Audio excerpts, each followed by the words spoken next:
पृथु ने नारद जी से पूछा, हे मुने, कार्तिक मास तथा एकादशी तिथि श्रेष्ठ क्यों मानी गई है?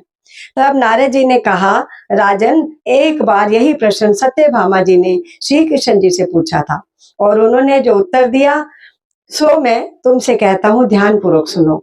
एक समय सत्यभामा जी ने कृष्ण जी से पूछा कि हे प्राणनाथ, जब सभी मास और तिथियां बराबर हैं, तब कार्तिक मास और एकादशी तिथि उत्तम क्यों मानी गई है? श्री कृष्ण जी ने कहा, हे प्रिय, शंख नामक एक दैत्य समुद्र का पुत्र था। वह दैत्य इतना बलवान था, उसने इंद्र आदि देवताओं को स्वर्ग से निकालकर उनका स्थान ले लिया। सब लोग उससे भयभीत होकर अपने बाल बच्चों सहित पर्वतों की कंदराओं में चले गए।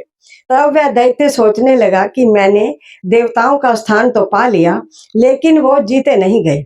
सो ऐसा प्रतीत होता है कि देवता वेद मंत्रों से बलशाली हैं, अतएव मंत्रों सहित वेदों को हर कर ले आऊं। तब उसने ऐसा विचार किया तो वेद डर के मारे समुद्र में चले गए। तब ब्रह्मा आदि सब देवता संसार को वेद विहीन देख भगवान विष्णु जी की शरण में गए और उन्हें जगाने के लिए गीत वाद्य क्रियाएं की। भगवान के जागने पर आवाहन, आसन, पाद्य, अर्घ्य, आचमन, स्नान, वस्त्र, यज्ञोपवीत, चंदन, पुष्प, धूप, दीप, नैवेद्य, तांबूल, प्रदक्षिणा तथा नमस्कार द्वारा षोडशोपचार पूजन किया। तब विष्णु भगवान प्रसन्न होकर देवताओं से कहने लगे कि हे देवताओं, मैं तुमसे अत्यंत प्रसन्न हूँ, अतएव शंख आदि दैत्यों को मारकर मैं चारों वेदों को शीघ्र ही ले आऊंगा। परंतु आज से वेद बीज मंत्रों सहित कार्तिक मास में जल में निवास करेंगे।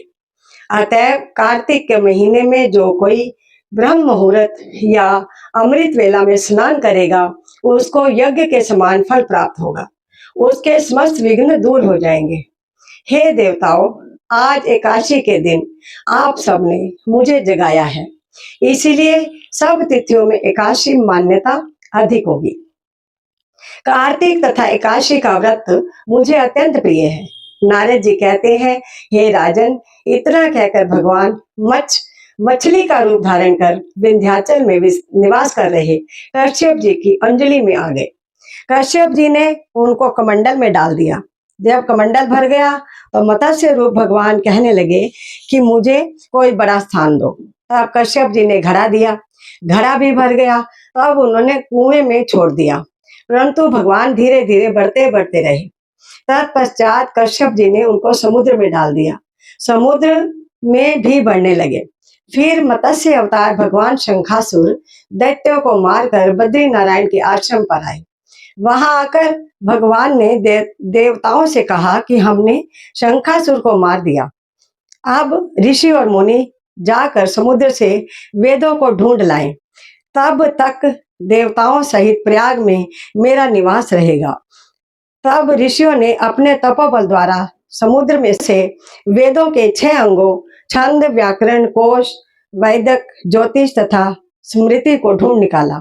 जिस वेद का जो भाग जिस ऋषि को मिला, तब से वह भाग उसी ऋषि का माना जाता है।